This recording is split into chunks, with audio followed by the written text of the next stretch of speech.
Halo, selamat datang di channel Blindside.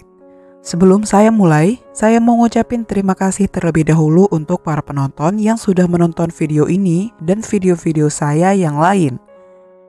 Dan untuk para subscriber, saya ucapkan terima kasih sudah mendukung channel ini sampai sejauh ini. Semoga kalian selalu diberikan kesehatan dan kelancaran urusan. Terima kasih juga untuk kritik dan sarannya, karena semua itu berharga untuk kemajuan channel ini. Kali ini, saya akan membawakan cerita tentang kisah The Blackout Ripper yang menyerang kota London saat terjadi pemadaman listrik pada tahun 1942. Siapakah dia?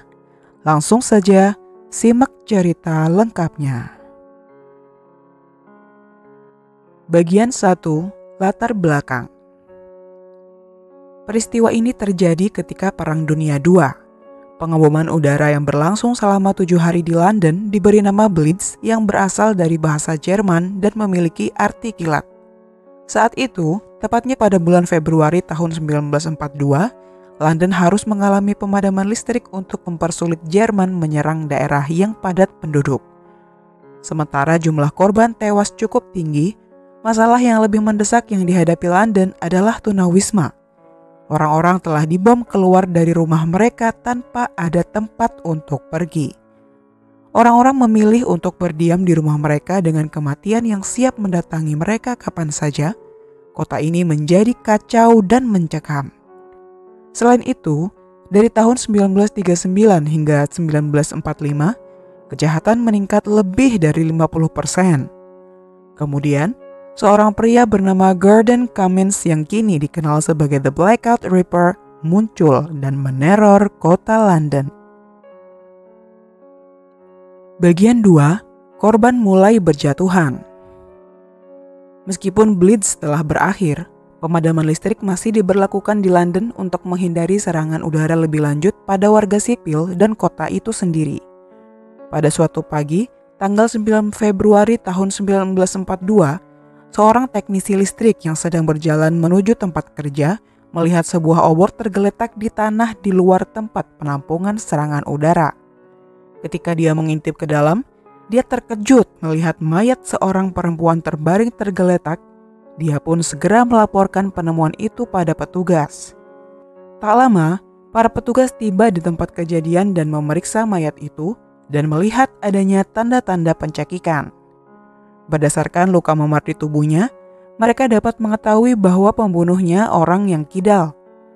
Rok wanita itu terbuka hingga memperlihatkan stoking dan pakaian dalamnya. Selain itu, rompi yang digunakannya juga robek sehingga memperlihatkan payudaranya.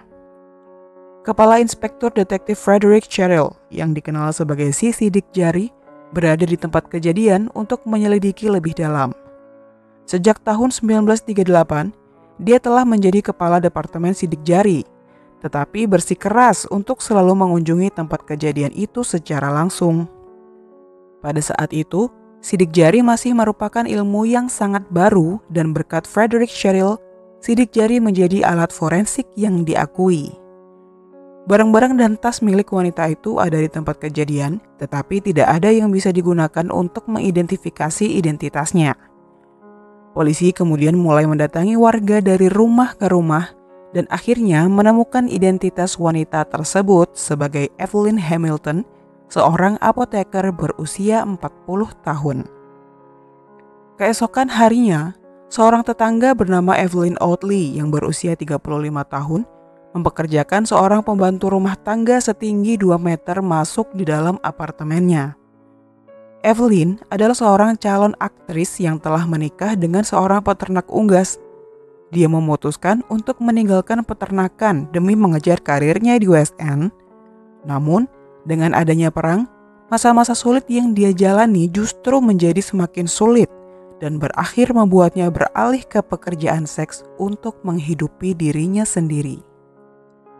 Pada tanggal 10 Februari, Evelyn ditemukan tergantung sebagian di atas tempat tidur dengan darah menggenang di lantai. Sang pelaku dipastikan sempat berusaha mencekiknya sebelum dia meninggal, tetapi terpaksa memotong tenggorokannya. Dia juga dimutilasi dengan menggunakan silet dan alat pembantu lainnya seperti obor dan pembuka kaleng. Semua benda tersebut ditinggalkan di atas tempat tidur.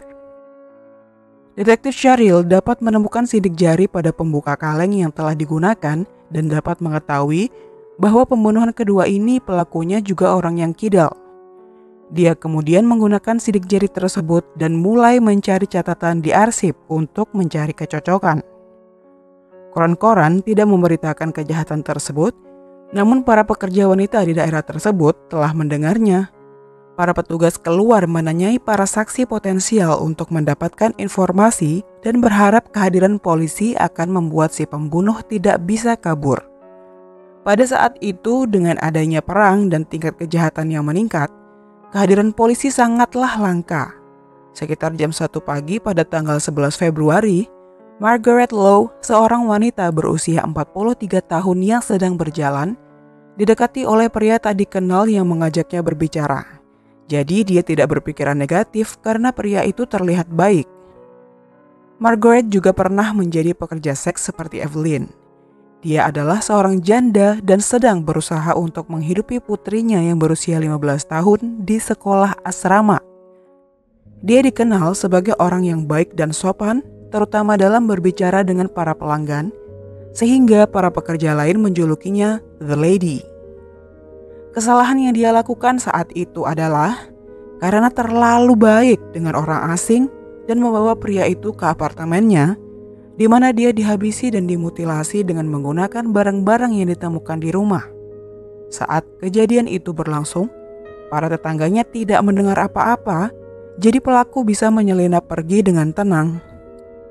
Kemudian, esok harinya pada tanggal 12 Februari, ada seorang pria yang membelikan minuman untuk Mary Haywood yang berusia 32 tahun. Dia mencoba menawarnya dengan melemparkan $30 di atas meja, tetapi Mary mengatakan bahwa dia bukan gadis seperti itu. Pria itu pun berjalan keluar ke jalan bersamanya, lalu menarik Mary ke sebuah pintu, menciumnya dan memasukkan tangannya ke dalam roknya. Sebenarnya, ketika pria itu melakukan hal menjijikan itu, Mary sudah menyuruhnya berhenti dan mencoba mendorongnya. Tetapi, pria itu malah meletakkan tangannya di lehernya dan mencoba mencekiknya. Mary berusaha melawan, namun pria itu juga terus meremas lehernya sampai dia pingsan dan jatuh ke tanah. Seorang penjaga malam yang lewat mendengar keributan itu dan melihat cahaya senter telah menyelamatkan hidupnya. Penjaga itu menyorotkan cahayanya ke ambang pintu dan berteriak. Pria itu akhirnya berlari dan tidak sengaja menjatuhkan sesuatu. Benda itu ternyata adalah sebuah alat bantu pernafasan dengan nomor Royal Air Force 525987 yang tercetak di atasnya. Pria itu terus berkeliaran di jalan mencari korban berikutnya dan menemukan seorang pekerja seks bernama Catherine Mulcahy. Dia membawa Catherine kembali ke tempatnya dan begitu berada di tempat tidur, dia berusaha mencekiknya tetapi kesusahan karena Catherine masih menggunakan sepatu bootnya. Jadi dia segera melawan pria itu, menendang perutnya dan melepaskannya. Lalu dia mulai berteriak kencang agar para tetangga mendengar, sehingga pria itu akhirnya lari ketakutan. Tetapi dia sempat melemparkan sejumlah uang pada Catherine. Dia terus berjalan dan menemukan Doris Joanette. Dia adalah seorang ibu rumah tangga yang menjadi pekerja seks untuk mendapatkan uang tambahan. Dia mencekiknya dengan stoking sutra dan memutilasinya dengan kejam menggunakan silet.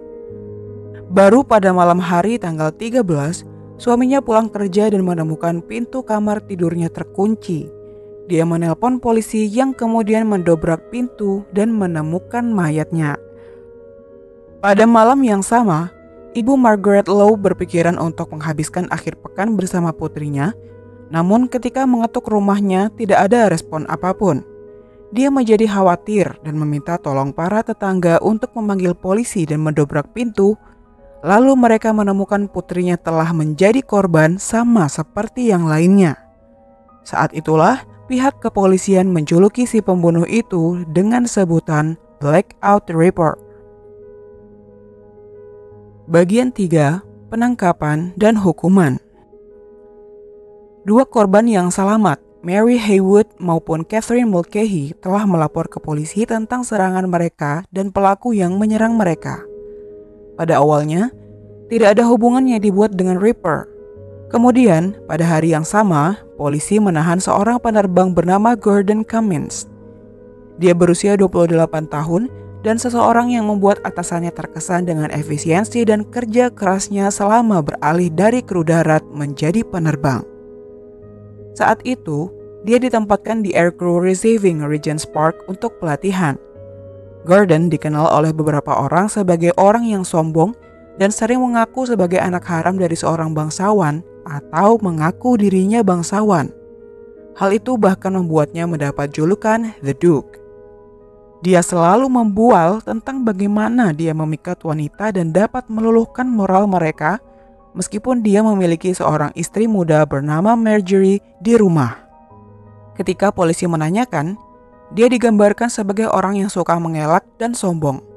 Saat menggeledah barang-barangnya, mereka menemukan piala-piala, sebuah pena yang diukir dengan inisial Doris, kotak rokok Margaret Low, dan kotak rokok Evelyn. Mereka juga menemukan kemeja yang berlumuran darah dan uang yang dilemparkan ke Catherine cocok dengan catatan pembayarannya. Sidik jari pada pembuka kaleng yang digunakan untuk memutilasi Evelyn dan sebuah gelas di apartemen Margaret juga terkait dengannya. Dalam masker gas dengan inisial namanya juga terdapat debu mortir yang mirip dengan yang ditemukan di tempat penampungan serangan udara di mana korban pertama ditemukan. Gordon Cummins diadili pada tanggal 25 April tahun 1942 atas pembunuhan Evelyn Oatley. Namun juri terlihat membawa barang bukti yang salah.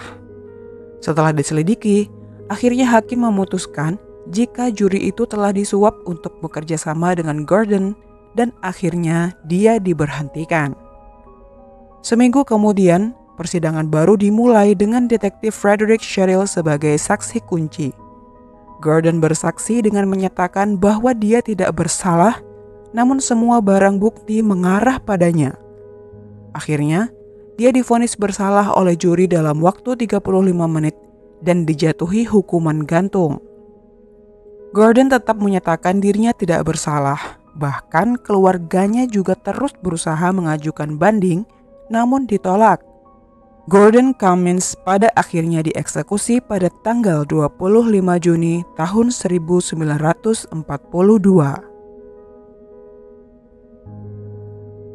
Begitulah akhir dari kisah The Blackout Ripper. Terima kasih sudah menonton. Semoga ada pelajaran yang bisa dipetik dari cerita ini dan sampai jumpa di cerita-cerita berikutnya.